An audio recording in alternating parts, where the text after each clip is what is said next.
I love cock.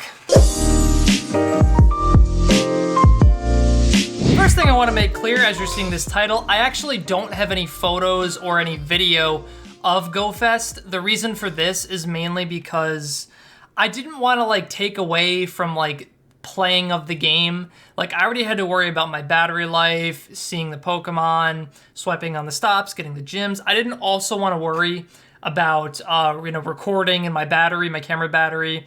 So I just decided to have fun during this day, not really make a vlog out of it, but I had some very interesting experiences during Pokemon Go Fest in New York City. I have some crazy stories to tell, so I figured I might as well make like an after the fact vlog. Right off the bat, I want to say this is like a side thing. I don't understand people's obsession with New York City. As someone who has lived in New York for basically my whole life, I can honestly say New York City is a garbage dump compared to the rest of the state. There is such a heavy romanticization, I feel like, with New York City. Like, if you come to New York and only, like, don't just come to New York and only see New York City. You know, travel outside of the city. Go upstate, you know, travel, you know, to some of the parks upstate. Explore New York a little bit more than the city, and I think you're going to find a lot more beauty than, like, the crammed-in freaking one-lane road, just, you know, dirty, disgusting atmosphere, smelling like sewage and freaking piss. You know, New York is a lot more than that. So here we go. Here are the stories from my Go Fest of 2020. Tales from Pokemon Go Fest. So first of all, we got there, me and the two people I was playing with, got to, you know, we were going to start around the Bryant Park area. We got there at around, I want to say 10:10, 10:15, a little bit late. But, you know, you open the app and there's confetti falling from the skies, and it wasn't long until we got to our first raid, which is a legendary Kyogre raid. Now, keep in mind, the crazy thing about this is this was the first Kyogre I'd ever, like, seen in a raid. This is the first Kyogre I've ever battled in a raid. This is the first Kyogre I have ever caught in my entire experience of playing Pokemon Go. There's probably been people who have gone on 100 Kyogre raids and have not gotten a 100 IV Kyogre. Well, guess what, y'all? On my first ever Kyogre raid in Pokemon Go Fest, boom! Check that out. Look at this bad boy. Put it right up to the screen. Oh my gosh. How insane is that? Yeah, this was literally my first raid of Go Fest. I already got a 100 IV. It was the only perfect roll of a Pokemon I got the entire weekend. So it was a good omen to start Go Fest. That was insane. I was freaking out. Obviously, I'm on the streets of New York City screaming my head off, going like, oh my gosh, oh my gosh. People are watching me like, what the hell is this guy doing? What kind of drug is this guy on? My two friends that I'm with are just freaking out, because they play a lot more than I do, so they're pissed at me because I do not deserve this Pokemon. I'm a casual player. And that was just the beginning of the day. Like, let me pull up the rest of the stories. So, after that, we spent a little bit of time around the Bryant Park area, but we really wanted to go to Central Park. We figured that would be like a good area to kind of like base our stuff around. So, on the way, we passed through Times Square, and we go through Times Square, and there's this like little like tented off area with, you know, that's being like, there's like a line in the tented off area, and it's like, I'm not really paying attention because I'm looking at, you know, what I want to catch. And all of a sudden, like, the people I'm with stop and they're like, oh my gosh, look at that. And I look over, and this tented off area has a bunch of naked people in it. Just butt-ass naked in the middle of Times Square. Like, only in New York City would you get this. Like, they literally, I think it was some sort of art installation because it looked like people were getting painted on. So I guess it was a body paint thing. But I'm just shocked it was able to go and, like, there weren't cops shutting it down. There was literally tons of guys just standing there, like, with their cock and balls just drooping out and blowing in the wind of New York City in Times Square. And there's, of course, you know, there's probably families passing by, children passing by, just getting scarred for life at this art installation. Now, I get it. It's just art. If it's art, you can do anything. But I mean, come on. Like I said, there's freaking, like, children probably in Times Square. And it wasn't, like, you know, roped. It was roped off, like, with, like, these little barriers. But You could see right in there. And also, I'm trying to play Pokemon Go, you know? I'm trying to catch a Pikachu. I'm not trying to see your freaking wibbly gibblies flopping all out around like the street, Times Square, freaking like a snake. But anyways, I didn't stare, I didn't oogle, I just kept going. We went from there, and Times Square at that point, it was friendship hour. And this is the only time during the first day where I really felt kind of frustrated. Other than like a few other points with raids I'll get to later. But it got extremely laggy. From about 11:30 to 12:15, I would say the game was pretty unplayable. In New York City, at least. It was... You couldn't open the friendship tab. That was a big thing. The friendship tab wouldn't open. Sometimes the app itself would not even open. And you were supposed to be sending, at that point for the challenge, was obviously GIFs. And I couldn't really do it. I got a little bit in and out at some points, like maybe like 5 minutes of playtime in between the lag and crashing. So that was pretty bad. And obviously I missed like the first 10 to 15 minutes of the heat, the fire habitat. But I was able to get a shiny Heatmore, which I will put a kind of like a thing on the screen right now. So you can see shiny Heatmore.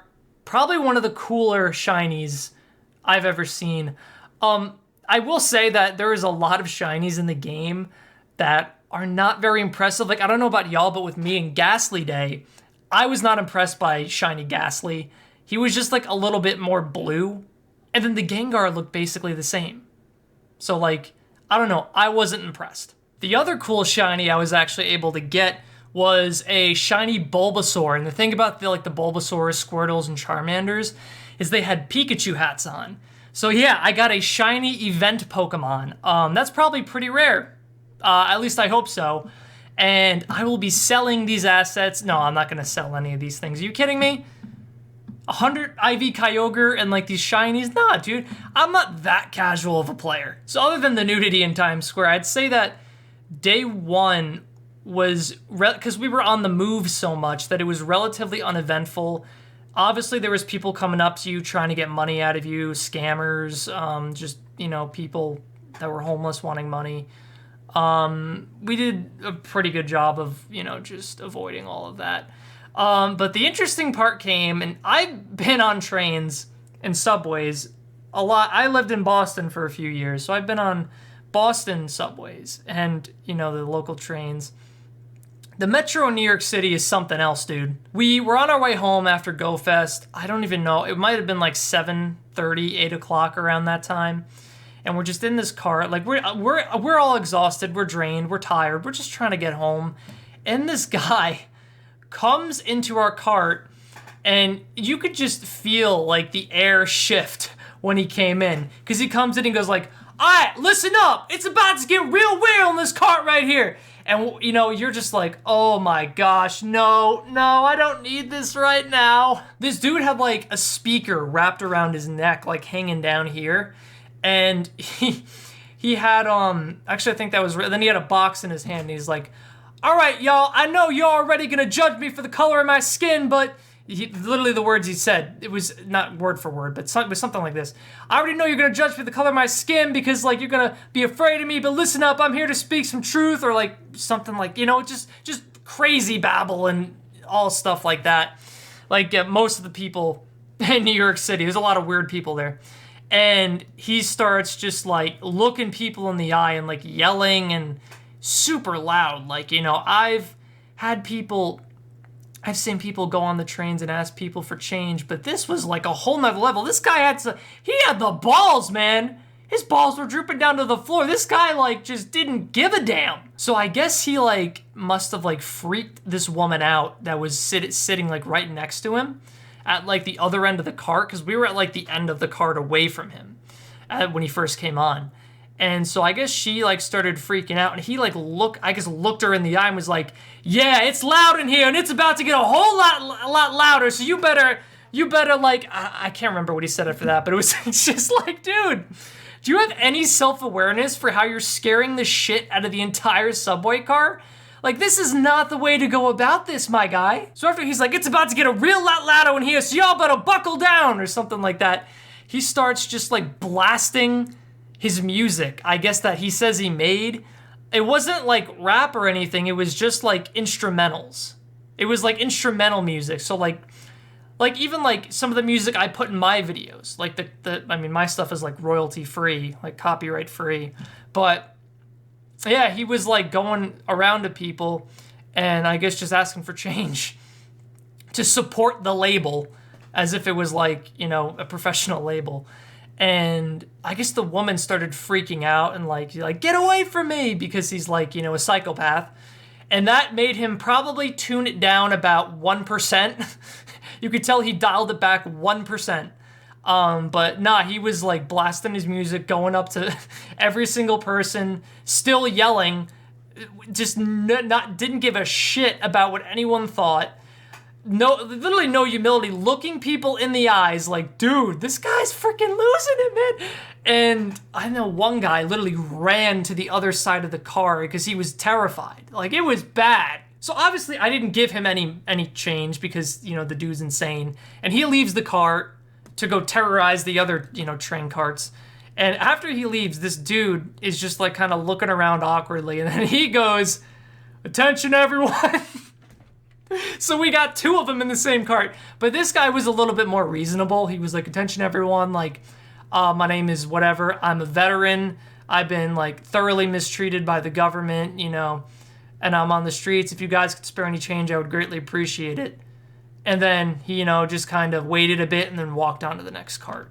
So not as insane, but yeah, that was day one.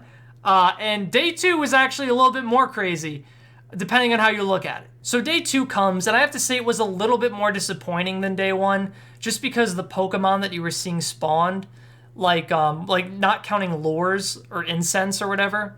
Actually, even with lures, but anyways. Other than like the Charmanders, Bulbasaurs, and Squirtles that were with the hats that were popping up, you were seeing like Snover, Woobat, Quillfish, Carvana, Meditite, Swablu. You know, like these are not that great. Like, these are Pokemon that, one, I already have in abundance, or had in abundance. I basically got rid of them to make space for GoFest.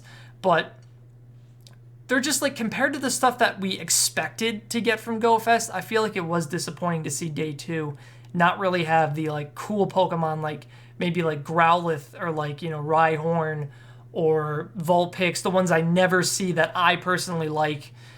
Didn't see any of those. Another disappointing thing was there was no habitats on day two. Like, I was hoping, you know, because the habitats were fire, water, and like grass, or like, I think it was grass. Grass is kind of disappointing. Like, other than Bulbasaur, what do you have? You know what I mean? Like, what is there to really value grass-wise? Maybe like Leafeon, Exeggutor maybe is grass, I guess. But in general, like, grass was a little disappointing. Water was, you know, okay, because you got Mudkip, you got Squirtle. And then fire was my favorite one. But I was kind of hoping for like electric and maybe even like ice or steel or something. And we didn't see any of that, so that was disappointing. But the stories, what happened on day two? Well, Pokemon-wise, I actually almost got a second 100 IV legendary, a Giratina. That's right, I actually didn't catch it, which is why I don't have it. I wasn't able to get it after the raid. But it was either a 100 IV or one slot under 100 IV. But it was, I know it was either 100 IV or pretty close to it, and I could have had two legendaries that were perfect, or one that was perfect and one that was near perfect. So that was a major disappointment. I was kind of sad about that, but got a shiny Snover, which is my favorite meme Pokemon because, you know, he looks like a penis. For real, tell me when you first saw the outline of Snover that he doesn't look like a small chode. Like, I'm gonna put the photo of him up right now. Tell me that's not what he looks like, come on. But stories, non-Pokemon related. Well, first thing is I did see like a lot of crazy people on day two, but I also just saw like harmlessly weird people. Like, at one point we went back to Bryant Park and just kind of stayed around that area because we walked like 10 miles on day one. Our legs were shot. And we never actually got the 50-kilometer reward. I was so disappointed about that. I go jogging during the week, and then I walked about 15 to 20 miles during GoFest and still did not get the 50K. Pokemon, fix your adventure sync, my dude. Jesus. So we're in Bryant Park, and this music is playing, and this dude just like, not even homeless, just walks up to us and goes, man, there ain't no blues and rhythm or any jazz, you know. New York City, there's just no blues and the rhythm. You gotta get more blues and the rhythm.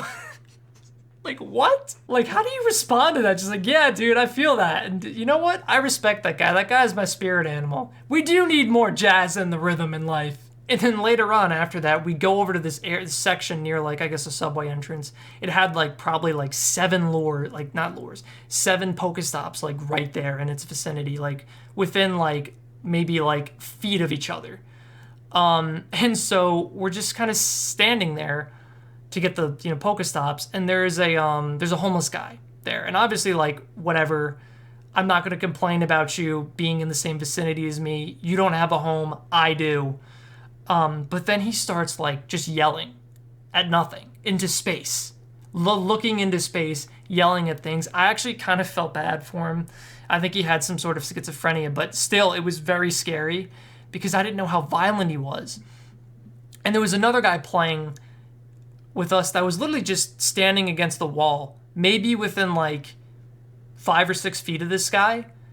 And the dude's just standing there, you know, just zoned out. And all of a sudden, he takes his jacket and whips it at this dude like he's about to, like, hit him.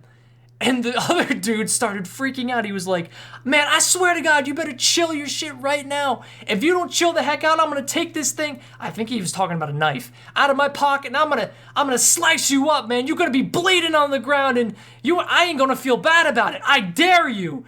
And I'm just sitting there like, bro, I'm just trying to catch a Pikachu. So, like, we're standing there. I want to run. I'm ready to just book it. I don't care about, like, freaking... There could have been a shiny Moltres in the wild there, and I would have gotten out of Dodge, but the other 2 people I was with just, you know, we just, for some reason, we didn't move. Because we were reaping the benefits of some lures, I guess. I don't know. But, so I thought there was going to be a freaking brawl right there, and there was going to be, like, this dude was going to get stabbed. Like, thankfully, nothing happened, but that was probably the realest it ever got. So this is a pretty crazy Go Fest, if you ask me. Like, real talk, how did I not die? How did I survive this weekend completely unscathed? Maybe there is no, I'm gonna not even joke about that, but there is, like, I think I have a guardian angel protecting me or something, because this is, something should have happened to me. And that even wasn't the last encounter we had. We went back to Times Square to head to another Giratina raid, or Giratina, sorry. I cannot pronounce the names of legendaries, I swear to God. So we go to Times Square to get this Giratina, or it was like after Times Square, I can't remember, and there's this guy walking down the street. There's a homeless guy, and I'm not really paying attention to him, but then I hear, like, a cop car, like, using, like, a megaphone or whatever and saying, like, hey, yo, dude, like, stop. And I thought, like, oh, is he talking to us? And then I realized the dude's pants are falling down, so I can see his bare ass cheeks, and the only thing that I wasn't seeing is, you know, Franken Beans. The only reason I wasn't seeing that was because of his shirt was hanging low. And I think his pants just genuinely didn't fit him anymore. And of course he can't afford new pants, so, I mean, I guess I just kind of feel bad for that guy as well. And so the cop gets out of his car and he's like, all right, dude, I ain't trying to, like, arrest you or anything. I just want you to pull your pants up, man. Just pull your pants up. And the guy stops and just looks at him like,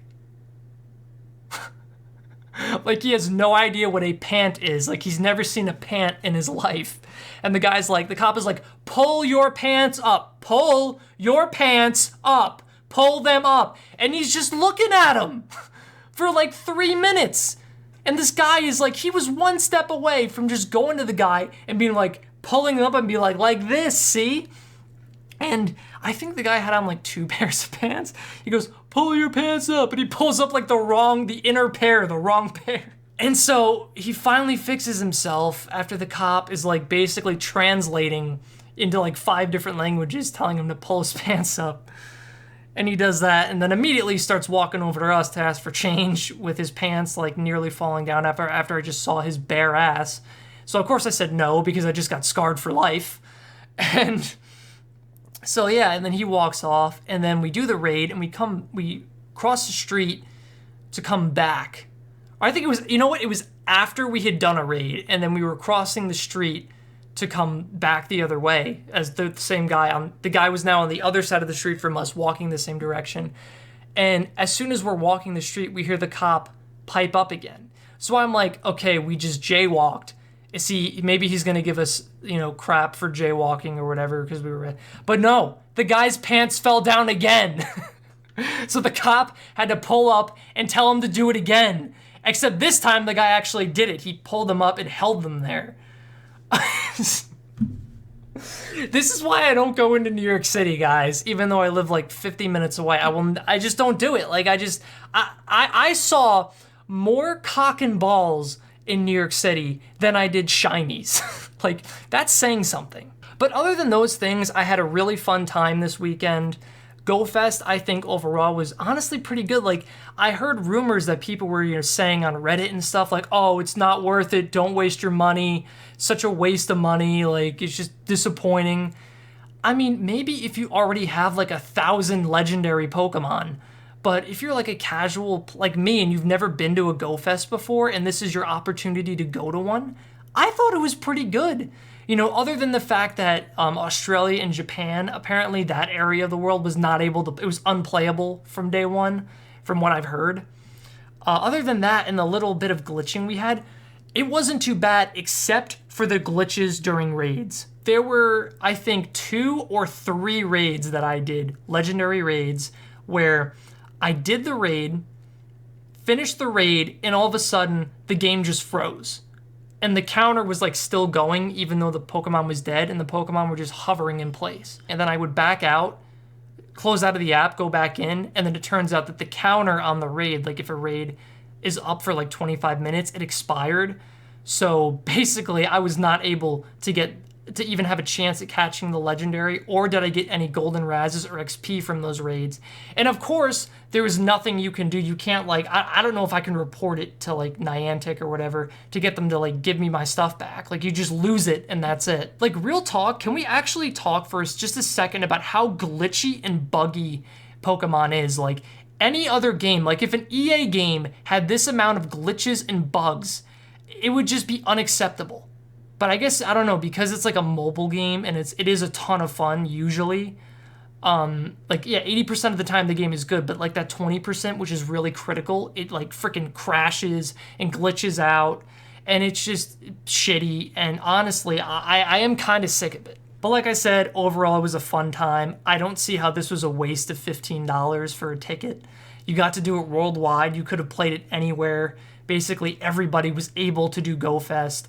I caught, you know, Zangooses, Heatmores, Pokemon I'd never seen before. I got a ton of Chanseys, a ton of Snorlaxes. I caught probably 10 different, not Squirtles, just Blastoise in the wild. I got, you know, a Shadow Mewtwo, I got a Shadow Moltres, freaking Articuno. The amount of stuff I got that I would never see on a regular day is insane. And you're gonna tell me that it was a waste of money? Get out of here, come on. So anyways, those are my stories from GoFest 2020 in New York City. I wanna know the stories that you guys had. Leave your tales in the comments below about whatever city you did it in. If you did it in like a small town, a medium town, a city, if you did it in a rural area, maybe you had a lot of Pokestops in a rural area. I want to know about your experiences in GoFest. I feel like we should all collectively tell our tales from 2020 GoFest whatsoever. And I just want to say that I did wear a mask all throughout my time in New York City. I always had a mask on. I was touching nothing with my hands on the subways. I was being super careful. I hope y'all did the same. We should be doing that every day anyways. But yeah, leave your tales in the comments below from your GoFest experience. And thanks for watching this first vlog style video with my new webcam. I'll catch you guys in the next video. Goodbye, everybody.